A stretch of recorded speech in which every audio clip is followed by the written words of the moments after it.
एक राजा जो कि एक अपने ही प्रजा में एक दुकान के सामने, एक व्यापारी की दुकान के सामने जाके खड़ा हो जाता है और अपने मंत्री को कहता है कि मैं सोच रहा हूँ इस व्यापारी को मैं फांसी दे दूँ। मंत्री ये सोचता है यार बेचारा व्यापारी, ऐसी फांसी, थोड़ा दुख होता है उसको। तो जितनी देर में वो राजा से कुछ पूछने की कोशिश करता है तो वो राजा आगे निकल जाता है। तो वो मंत्री उस व्यापारी के पास जाता है। वहाँ जाके पता चलता है कि वो व्यापारी चंदन की लकड़ियाँ बेचता है। तो वो जो चंदन की लकड़ियाँ बेचता है, उस चंदन की लकड़ी बेचने वाले व्यापारी से वो मंत्री पूछता है कि भाई आपका काम कैसा चल रहा है। तो वो बहुत ही दुखी मन से बोलता है कि सब काम धंधा जो है पूरा का पूरा चौपट हो गया, कुछ काम नहीं चल रहा है। लोग आते तो हैं, सूंघते हैं, उसकी खुशबू की बहुत वाहवाही भी करते हैं, पर कोई खरीदता नहीं है। तो मंत्री कहता है भाई अच्छा, तो फिर? तो वो व्यापारी कहता है कि भाई मैं तो अब ये सोच रहा हूँ कि कब वो राजा मरे तो मेरी जो चंदन की लकड़ियाँ हैं वो राजा के उसी के में ही यूज़ हो सकती हैं, तो वो अच्छे तरीके से मेरे को अच्छा भाव और अच्छा दाम मिल जाएगा। तो वहाँ मंत्री को समझ में आता है कि ये तो राजा के लिए ही नेगेटिव सोच रहा था, जिसके कारण राजा जब यहाँ पे खड़ा हुआ तो उसके लिए मन में भी इसके लिए नेगेटिव थॉट आया, जिसके कारण उसने उसको फांसी देने की सोची। तो फिर वो मंत्री क्या करता है, उस व्यापारी को बोलता है अच्छा आप मेरे को कुछ अच्छी सी लकड़ियाँ, चंदन की लकड़ियाँ आप दे दीजिए।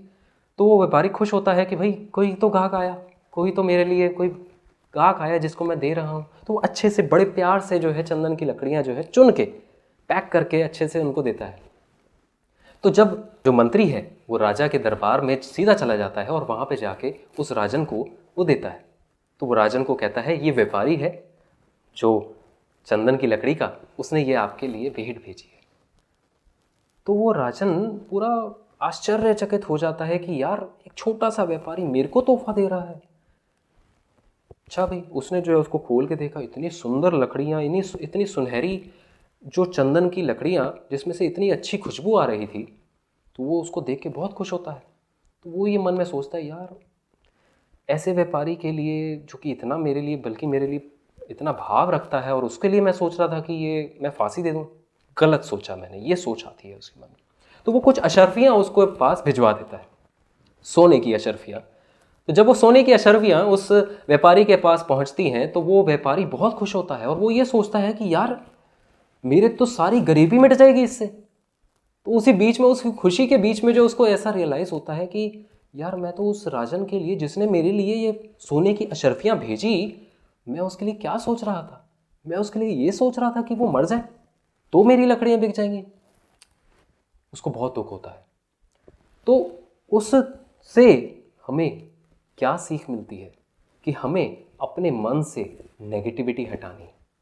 ठीक, तो जैसी हमारे मन में नेगेटिविटी होती है और जो हम जब सामने क्लाइंट से भी मिलते हैं तो सामने वाले क्लाइंट में भी नेगेटिविटी आ चुकी होती है, ऐसा समझ के ही वो वहाँ से वापस मुड़ जाता है। क्या आप बात रिलेट कर पा रहे हैं कि आपके कई कस्टमर वापस क्यों मुड़ जाते हैं? तो अपने मन में नेगेटिविटी नहीं रखनी है और पॉजिटिविटी लेके आनी है और सच्चा माल देना है। तो जैसा आप अपने मन में धारण करके रखेंगे वैसा ही धारण किया हुआ सामने वाला मिलेगा आपको। तो आपको पॉजिटिविटी रखनी है तो आपको पॉजिटिविटी मिलेगी। तो जैसा आप देंगे वैसा आपको मिलेगा। तो हमने प्योर देना है और प्योर ही मिलेगा। केवी सर कहते हैं दोस्तों, मन ना गिराओ। मन किसी का भी गिर सकता है।